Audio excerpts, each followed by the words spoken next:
Hey everybody, I'm Stefan and welcome to our presentation on the Kubernetes Inventory Taker, or KIT for short.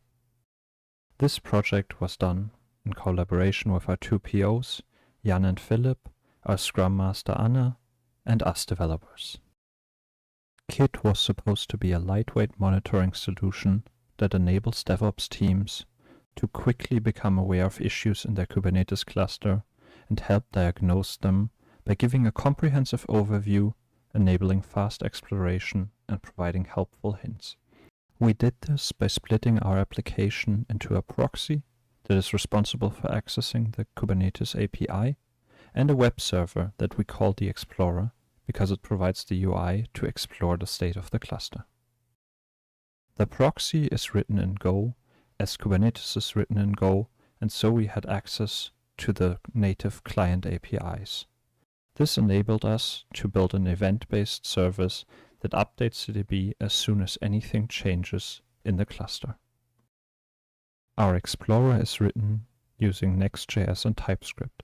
It displays the data from the database and provides the user an interactive website to understand what's going on. Let's have a look at that. We start in the pods view, where we will filter for my pod and then start it.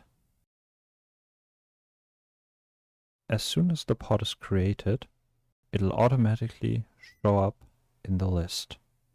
We see that it changes the status to running. We see that it has spawned 2 containers, one of which is crashing. Now in the containers details page, we see the name, image, and status of the container. In the container overview, we see that both containers have been terminated as I deleted the pod in the background.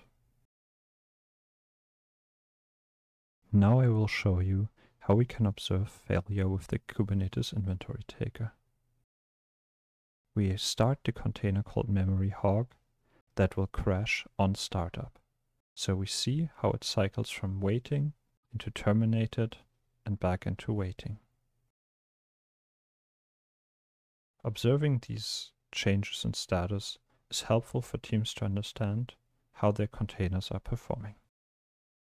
Thank you for listening to our short video on the Kubernetes Inventory Taker.